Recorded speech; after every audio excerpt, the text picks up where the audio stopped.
Topik kali ni kita nak habaq mai pasal mim, alif, lam, waw. Malu. Salah. Betul. Malu. Malu. Yang mana kita tahu malu ni adalah salah satu sifat yang sangat lemah.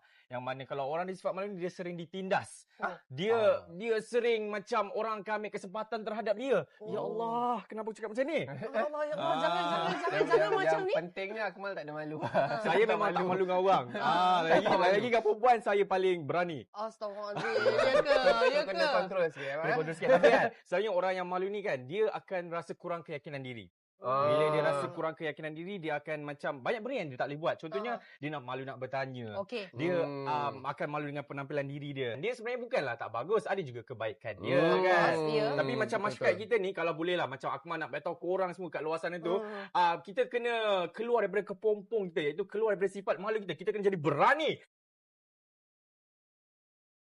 Kita kena menunjukkan kita punya kekuatan.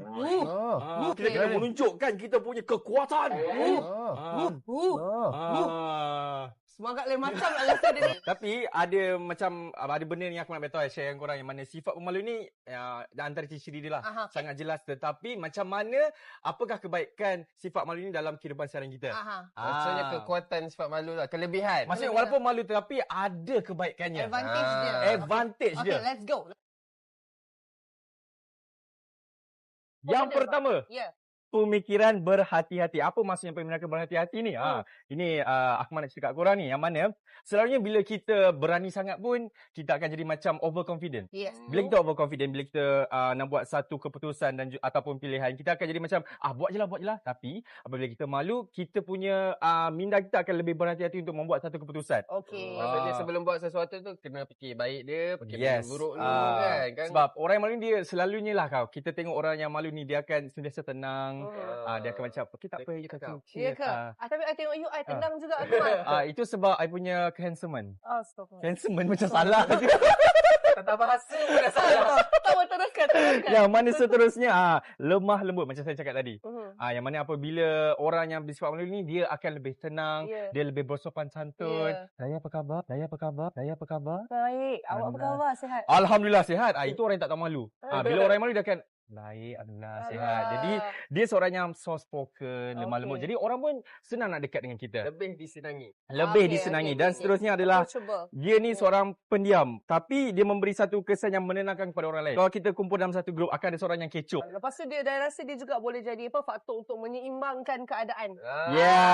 Dan seterusnya adalah tunjulkan kelembutan sesuai dengan kerja tertentu. Contohnya, selalu orang yang malu ni dia akan ditindas. Selalu macam tempat-tempat pekerja, macam contoh orang ni dia terlebih agresif, macam kau buatlah ni, kau buatlah tu kan. Kau buatlah ni, kau buatlah tu kan. Tapi dia macam in character sangat. Saya suka awak ni. Kata pelakon lelaki terbaik. InsyaAllah, amin. Alhamdulillah. Itu orang kata terlebih berani pula. Tak bagus sifat macam tu. Dan seterusnya adalah si pemalu ni biasanya dia melambangkan seorang yang baik. Macam saya.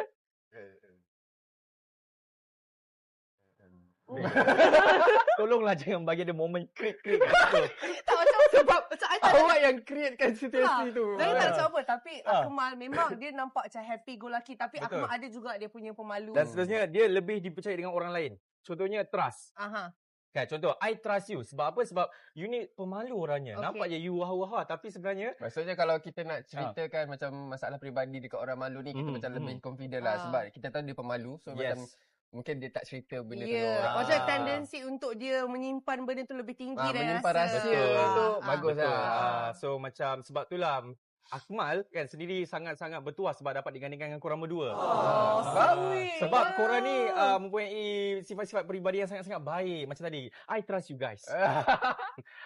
Macam saya cakap, pemalu ni dia lebih berfikiran dengan tenang semua. Dia nak berkata-kata pun dia tahu apa yang nak cakap sebelum benda tu. Adakah benda ni akan memakan diri dia sendiri balik. Maksudnya dia bila apa benda yang benar, apa benda yang dia nak perjuangkan, dia akan cakap. Tapi sifat pemalu tu dari segi peribadi dia. Betul. Tapi apa yang perlu dia cakap, dia cakap. Apa jua masalah pasti ada jalan.